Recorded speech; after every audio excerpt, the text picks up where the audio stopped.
Hablábamos de que en el Sistema Internacional de Derechos Humanos encontramos a la Organización de las Naciones Unidas, la Organización Mundial de la Salud, la Organización Mundial del Trabajo, el Comité de Derechos Humanos, que ahora es Consejo de Derechos Humanos, el Comité contra la Tortura, el Consejo Económico Social, el Comité de los Derechos Económicos, Sociales y Culturales.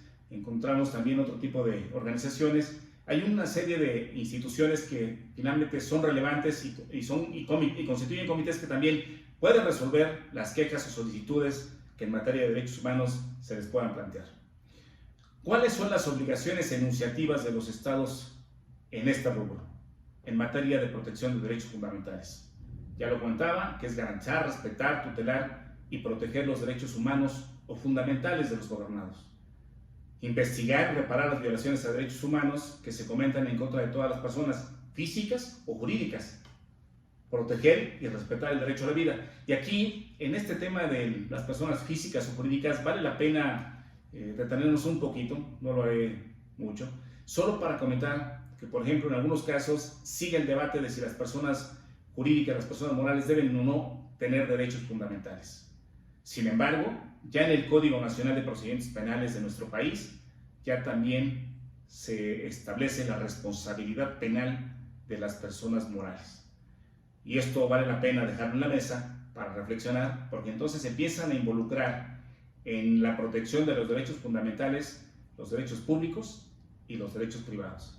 Sin embargo, a nivel internacional ya se ha considerado, y además sabemos, que también las personas morales o las personas físicas incluso pueden violar derechos fundamentales. De hecho, en esos momentos, en estos tiempos de pandemia, ha venido ocurriendo que personas morales, personas físicas han violado derechos fundamentales. Sin embargo, el Estado debiera prever este tipo de circunstancias, actuar en consecuencia y proteger esos derechos fundamentales. En su caso, investigarlos y repararlos. Pero, pues creo que esto no necesariamente está ocurriendo. El Sistema Regional o Interamericano de Derechos Humanos está integrado por tres organismos fundamentales, que es la Organización de los Estados Americanos, la Corte Interamericana de Derechos Humanos y la Comisión Interamericana de Derechos Humanos. Los tres, tienen una amplia relevancia en el sistema interamericano de protección a los derechos humanos, a los derechos fundamentales. Y la Comisión Americana, quisiera así darle énfasis a esta parte, señala en la Comisión Americana de Derechos Humanos que los derechos esenciales del hombre no nacen del hecho de ser nacional de determinado Estado.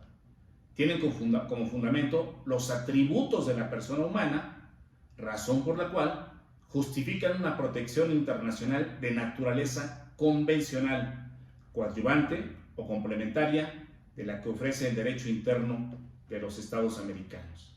Es decir, aquí estos derechos, el sistema interamericano, no sustituye a nuestro sistema judicial, nuestro sistema de justicia, ni a nuestro sistema constitucional. Lo complementa, lo fortalece.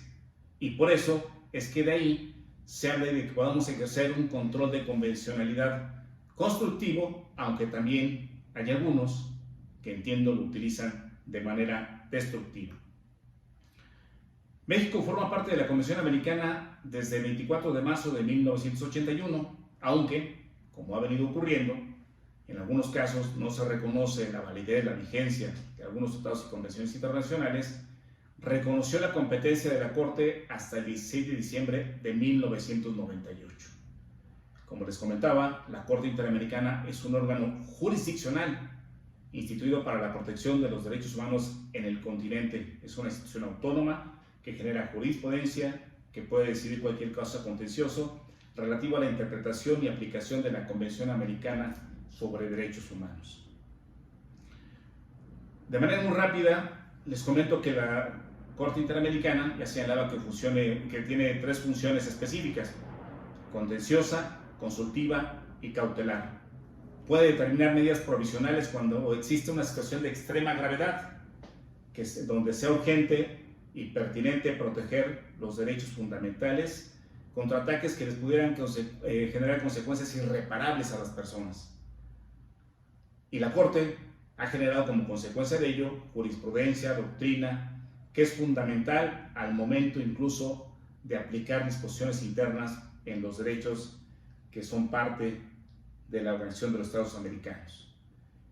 La Convención Interamericana de Derechos Humanos se ha llamado, o ha sido llamada también en muchas ocasiones, el Ministerio Público de la Corte Interamericana, porque es un órgano cuasi judicial, ejerce funciones de observancia, de promoción, defensa, supervisión de derechos fundamentales, es un órgano consultivo de la OEA en la materia, formula recomendaciones a los estados, admite consultas, realiza visitas a los países, entre otras múltiples funciones, y genera criterios también que orientan las decisiones y la interpretación de los derechos fundamentales en los estados americanos.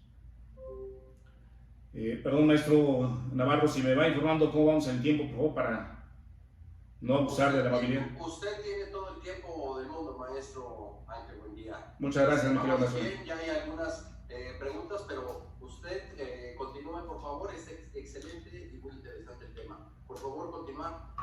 Muchas gracias, mi querido maestro. Muchas gracias. Ahora, en la emergencia sanitaria, ya sabemos en este momento que los derechos fundamentales protegen esencialmente la dignidad humana. ¿Qué ocurre cuando existe una concentración de poder? Cuando hay una violación de derechos como el acceso al agua, a la luz, al trabajo, a los servicios médicos, a la salud. Y es claro que la pandemia bajo ninguna circunstancia puede ser el pretexto para violar derechos. No solamente lo han establecido en los últimos criterios que se han generado por la Convención Interamericana y la Corte Interamericana de Derechos Humanos, estos dos organismos, también la Organización de Naciones Unidas se ha pronunciado al respecto, la Organización Mundial de la Salud, la Organización Panamericana de la Salud, se han pronunciado ya de tal manera que esto no sirva de excusa o de pretexto para desconocer, suspender o dejar de garantizar los derechos fundamentales de las personas. Sin embargo, a contrario censo, no solamente en México ha ocurrido, sino en otros países también de América Latina, se advierte un proceso de militarización, que esto ha sido objeto de impugnación tanto por organismos, asociaciones, abogados postulantes, donde la seguridad pública pretende ser sustituida por elementos del ejército y de las Fuerzas Armadas. Más allá de la capacidad de las Fuerzas Armadas, lo que se ha cuestionado es la constitucionalidad de estos actos y la convencionalidad y sobre todo el respeto a los derechos fundamentales. Esto parece que lo habrá de decidir en breve la Suprema Corte de Justicia de la Nación y por supuesto apelamos a que sea con estricto apego a derechos fundamentales. Adicionalmente a esto, se han cerrado empresas. Hay empresas que al día de hoy se encuentran en quiebra, perdieron capacidad financiera, simple y sencillamente porque también fueron restringidos otros derechos fundamentales, la libertad de tránsito fue afectada, la libertad de reunión, la libertad de manifestación, el acceso a la información, entre otros derechos, han sido también vulnerados. Con voluntad, con decisión, con intención o sin ella, pero han sido afectados.